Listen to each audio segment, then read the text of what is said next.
Howdy, lieutenants and economists. The most volatile, evil, disgusting things on the planet, humans.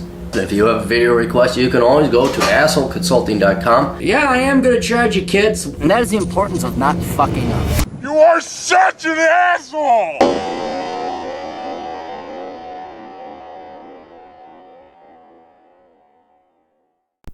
Hey everybody, old Captain here. We got a video request, and if you have a request, go to assholeconsulting.com where I'll take care of you.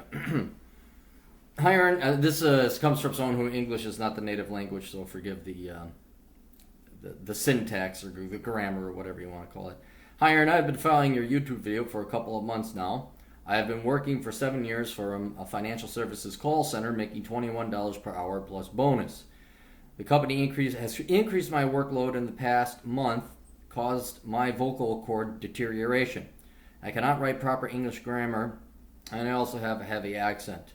Well, let's do that one thing on the side. Your new project is to become fluent and written so in the English language. That's going to be a huge holdback. You got to learn how to write English. That's it. You're speaking it fine. Your writing isn't that bad, but your accent you won't be able to do anything about. But get good here with the English. Because you're in an English-speaking country. You're not a Mexican. Oh!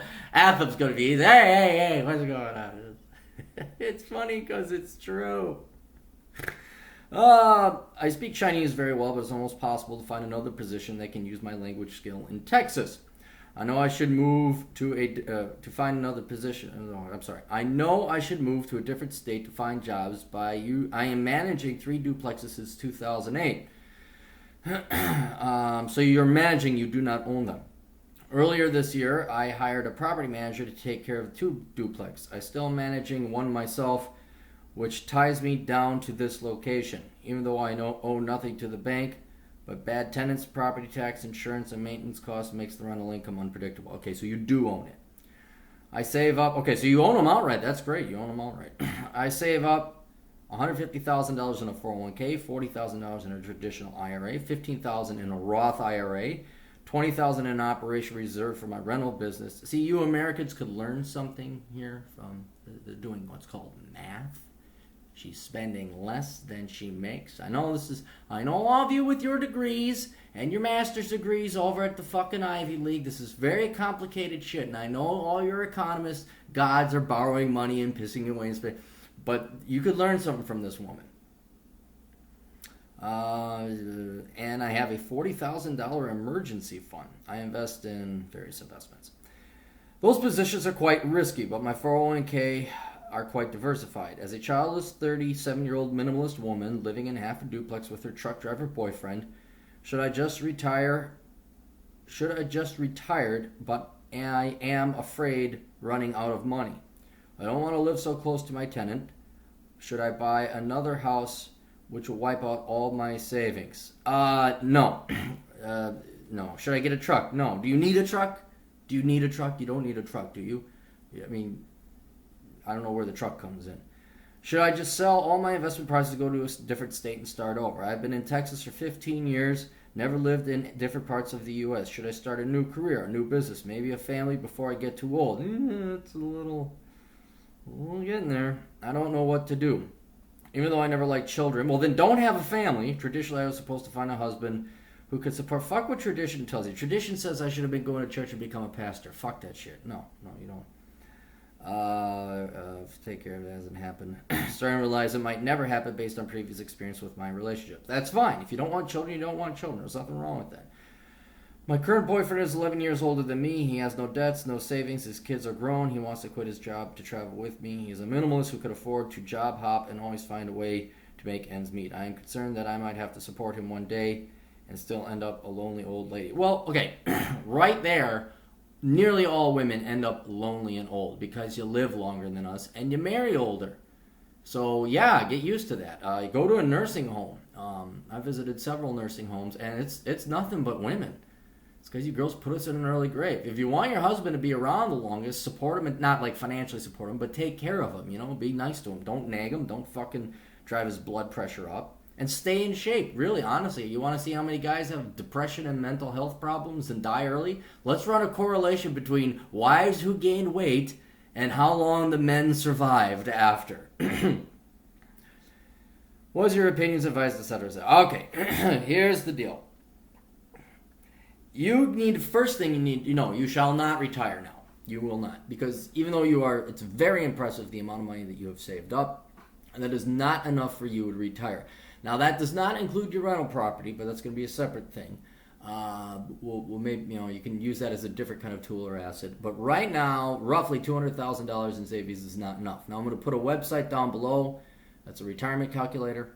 And it's a ballpark figure as to how much you need to save. And usually, again, for minimalists, you can get by on about $400,000 to $500,000, and it depends how long into the future it is, and all these variables and inflation numbers. So all you fucking wannabe me's who are going to come in, well, I know, shut the fuck up and let her go to the goddamn online retirement calculator and let that fucking determine it for you. But ever so roughly, you need $500,000. You do not have $500,000. Number two, you are going to have to find another job ASAP. If you can drop to part-time at this call center, do it, because if you lose your voice, you are handicapped, and it's going to be really hard for you to get a job then, right? You got to take care of your health. Now, thankfully, you're very wise and very smart. You saved up $40,000. That is exactly what that emergency fund is for. So you should take that go part-time. See if they'll let you do part-time. If they're going to be dicks and they're going to be pricks about it, then you say, fuck you. I'm sorry, I can't do this anymore. You give your 2 weeks notice, and then you kindly go, and then you start looking for another job. From there, it gets a little bit interesting because you have many options. And I can't tell you what to do with your properties and investments. All I can do is tell you whether or not you have enough saved up. And since you have these rental properties, and it sounds like you're not doing the greatest job managing them, if I can be honest. I always, and it depends also what areas of town you have these rental properties in. I have never lost, I lost 1 month of rent because I couldn't find a tenant, but I've never had a bad tenant because I always screen them. So I don't know if you're doing Section 8 or if you're in a low rent district or what, but you've had them for 15 years, or some of you bought since 2008. That's probably at the bottom of the housing bubble. There certainly has been some massive appreciation in those prices.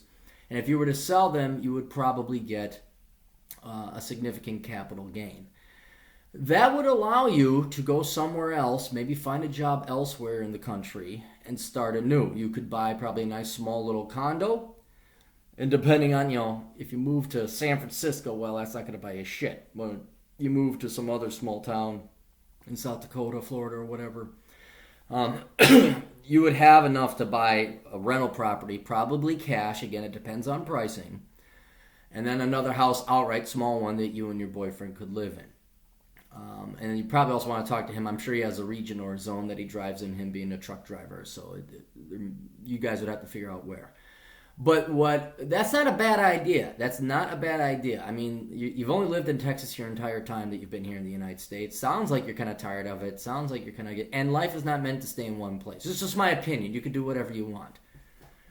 So I would talk to your boyfriend, see if there's another place you'd like to live or some other places you'd like to live. And what I would do is I'd start applying for positions in these other towns, other places. Now, if you're not sure about that or you don't think you can find another job or whatever, yeah, you're going to be stuck in Texas. And it doesn't make to sell those rental properties because you just have to go buy new ones. And you're going to be in roughly the same the same geographical location. But if you're willing to make a change, willing to make a move, I think you got enough time. I think you got enough money that maybe you could live off of your boyfriend a little bit. And, he understands. If he loves you, say, okay, I understand. You're trying to find. See if you guys want to move somewhere else. Sell those properties. Get whatever capital gains you can get for it. Yeah, you can have somebody else manage them. Like you have the property manager, take over the third one. That all depends whether the cash flow is there and not, you know your finances on the cash flow of the properties better than I do. But it could be that maybe just outsource then having the property manager manage it, and if you got a good one, then you could go anywhere else. They'll manage the property and they send you a check every month. But then you got to worry about are they gonna embezzle funds and all this other shit? Did you get a good property manager? Are they really keeping the property in shape? All this other shit. So I don't like being too far away for properties that I manage or own. So then you live somewhere else, you find whatever job it is that you want to do.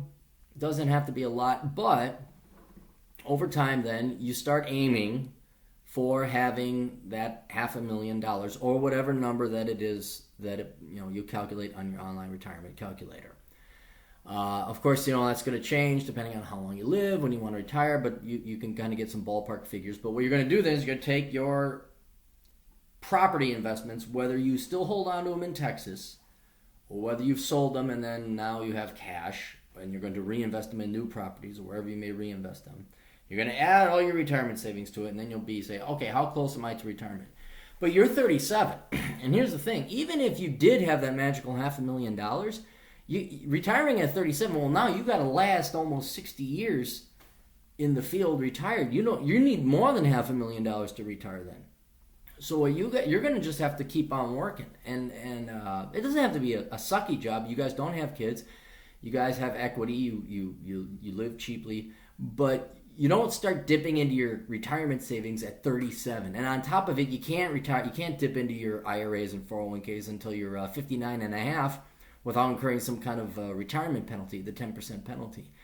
So I'm sorry, you're going to be stuck working a little bit more. I don't know what you're going to do aside from working. You got to do something with your life, but definitely into your 50s, at least another 15 more years before you start getting there. And that assumes you have a shitty life expectancy. And if you're Asian and you're female, you typically have very high life expectancies. So I even would recommend, you don't retire until you're 70. But look at your family genealogy, look at how long your parents lived and all that other stuff. And then that's it. But anyway, talk it over with your boyfriend. Do not have a family. If you don't want a family, you don't want kids, and God almighty, don't bring kids into it. Don't say, well, I really didn't want you, but everyone else told me to have you, so I guess you're here. That is the worst thing you can do to a kid. Go enjoy your life. Go have a good time with your truck driving boyfriend. Figure out where he might want to go, where you might want to go. I love Utah. I love Denver. But for tax purposes, I'd see if you could stay in Texas. Florida, South Dakota. Las Vegas is fun. A lot of places there. That's another place that your Chinese language skills might be if you're a dealer. And a lot of Asians that come over and do that. So something to investigate, just an idea.